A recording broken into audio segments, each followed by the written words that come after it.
नमस्कार. आज आश्विन शुद्ध पौर्णिमा. या पौर्णिमेला कोजागिरी पौर्णिमा असं म्हटलं जातं. नवरात्र उत्सव संपल्यानंतर येणाऱ्या पौर्णिमेला बघा कोजागिरी पौर्णिमा असं म्हटलं जातं. असं म्हटलं जातं की या पौर्णिमे दिवशी रात्री 12 वाजता लक्ष्मी पृथ्वीतलावर येते आणि पृथ्वीतलावरून फिरत असते आणि असं म्हणते की कोण जागा आहे, जो कोणी जागा असेल त्याला लक्ष्मी धनसंपत्ती देते असं म्हटलं जातं. आता खरं तर याच्या पाठीमागचा उद्देश वेगळा आहे. नक्की पुराणातल्या कथा आहेत, त्यांच्या पाठीमागं अर्थ लपलेले आहेत हे मान्य, पण या दिवशी ती पृथ्वीतलावर येते आणि रात्री 12 वाजता. इतर वेळेला आपण आपल्या नेहमीच्या वेळांमध्ये झोपत असतो, पण पौर्णिमेच्या दिवशी रात्री 12 वाजता आकाशामध्ये चंद्र प्रसन्न शीतलतेनं तळपत असतो. या दिवशीचा चंद्र सुद्धा मोठा असतो असं म्हणतात. शांत आणि शीतल असं चंद्राचं चांदणं या दिवशी आपल्याला पाहायला मिळतं आणि त्यासाठी जागायला हवं, कारण पूर्ण चंद्र पाहायचा असेल तर जागरण करायला हवं. त्या चंद्राचा शीतलतेचा आनंद घ्यायचा असेल तर जागरण करायला हवं. आणि नुकताच पाऊस पडून गेलेला असतो, ऑक्टोबर हीट सुरू झालेली असते, शेतामध्ये धान्य सगळीकडे समृद्ध झालेलं असतं, हिरवंगार पाहायला मिळतं, आकाश निरभ्र व्हायला लागलेलं असतं. कधी कधी आकाश निरभ्र सुद्धा नसतं, असं नाही आहे की आकाश निरभ्रच असतं. त्यामुळे कधी कधी चंद्र पाहायला मिळत नाही, पण तरीसुद्धा या दिवशीचा चंद्र बऱ्याच वेळेला पाहायला मिळतो, शीतल आणि शांत असलेला हा चंद्र.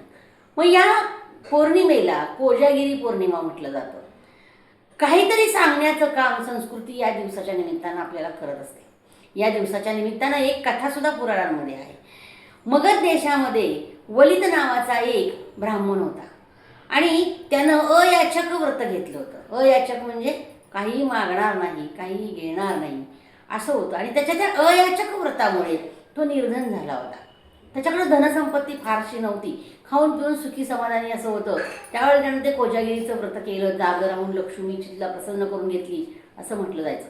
पण नेहमीचे संस्कार तो करत होता. त्याला नेमकी त्याची बायको जी होती ती खूप अशी दुष्ट स्वरूपाची होती. तिला कळायचंही नाही की आपण किती वाईट वागतो आणि अशी त्याची बायको नेमकं तो ब्राह्मण जे सांगायचा हा त्याच्या उलट करायची. त्याचा गणपती नावाचा एक मित्र होता. त्या मित्राला त्यानं विचारलं की असं असं होतंय, काय करावं काय कळेना रे, माझ्या वडिलांचं आता श्राद्ध आलंय आणि हे श्राद्धाचं जर मी तिला सांगितलं ना तर ती वेगळं काहीतरी करणार आणि नेमकं उलट काहीतरी होणार. मग त्यावेळेला त्या ब्राह्मणानं सांगितलं, त्याच्या त्या मित्रानं सांगितलं की असं कर, नेमकं ना तुला जे करायचे त्याच्या उलट तू बायकोला सांग. म्हणजे उलट सांगितलं की ते काय करेल, सरळ करेल, कारण ते नेमकं सांगितलेल्याच्या उलट करायची. मग तू काय कर, उलट सांग म्हणजे ती सरळ करेल.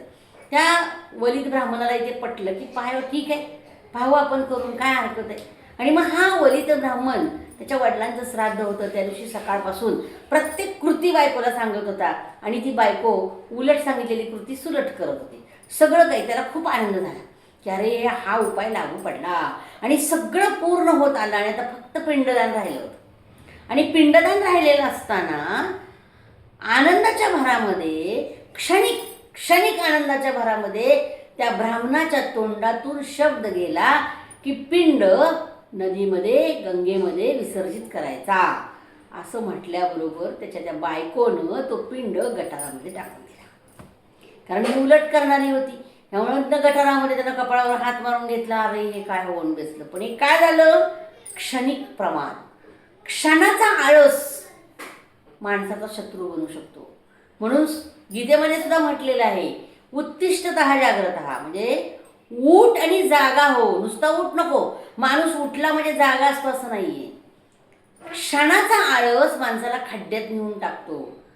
म्हणून आलस्यस्य कुतो विद्या, आळशी माणसाला विद्या कुठून मिळणार आणि अविद्यस्य कुतो धनम. आळशी माणसाला जर विद्याच मिळाली नाही तर विद्या नाही तर धनही नाही. म्हणून क्षणाचा आळस माणसाची लक्ष्मी हिरावून घेऊ शकतो. क्षणाचा प्रमाद, आळस झटकून दिला पाहिजे तर गुणलक्ष्मी, भावलक्ष्मी, विद्यालक्ष्मी ह्या लक्ष्मी तुम्हाला प्राप्त होऊ शकतात. हे सांगण्याचं काम ही कोजागिरीची कथा आपल्याला सांगते, हे कोजागिरीचं व्रत आपल्याला सांगतं.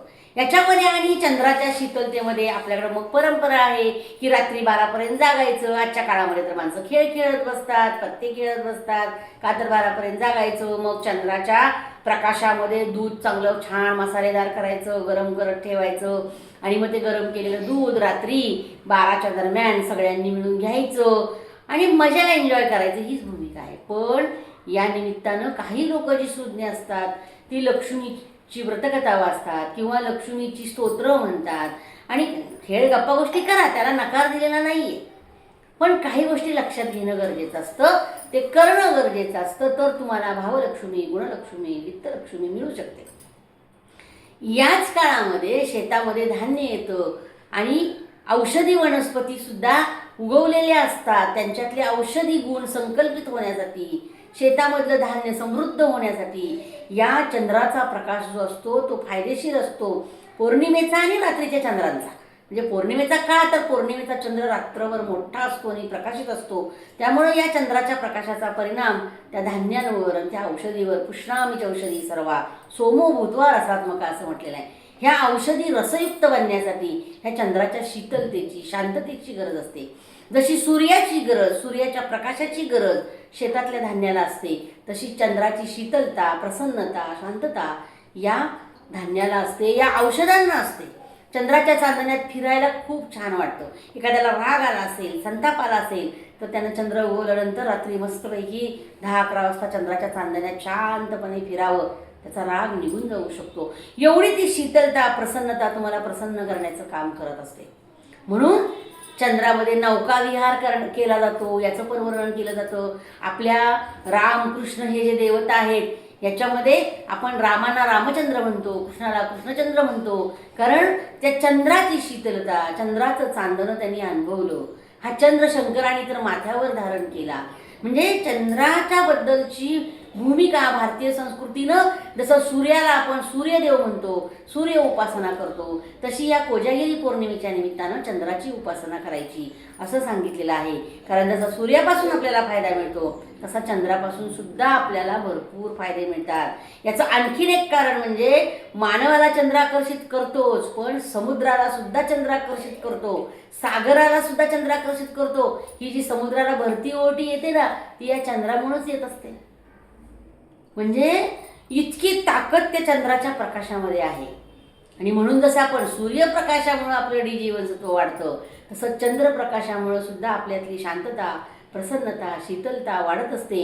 आणि म्हणून यासाठी हा आश्विन शुद्ध पौर्णिमे दिवशी येणारा हा पौर्णिमेचा उत्सव कोजागिरी पौर्णिमा म्हणून सांगितला गेला.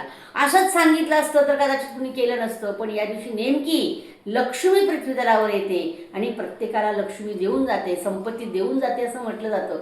आणि जाणीवपूर्वक जागावं, कारण तुम्हाला सांगितलं तुम्ही जागाल आणि चंद्रामध्ये फिराल, चंद्राच्या चांदण्यांमध्ये फिराल, असं होणार नाही. या निमित्तानं रात्री 12 वाजेपर्यंत तुम्ही जागाल, चंद्राचा, चांदण्यांचा अनुभव घ्याल आणि सुंदर तसं तुम्हाला ती शीतलता आणि प्रसन्नता अनुभवायला मिळेल.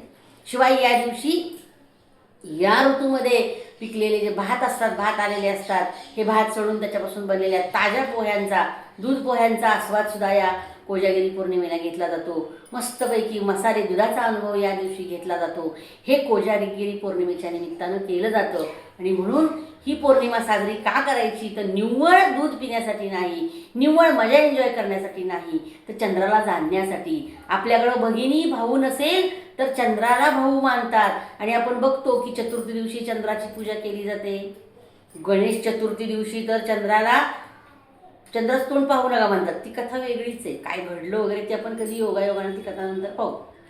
पण म्हणजे ह्या ज्या गोष्टी चंद्राशी संबंधित आलेल्या आहेत त्याचं कारणच एक आहे. चंदा मामा म्हणतो आपण. लहान लहान बाळांच्या मनामध्ये चंदा मामाच असतो, कारण तो तेवढा शांत असतो, प्रसन्न असतो. आई आपल्या बाळाला तो चंदा मामा दाखवू शकते.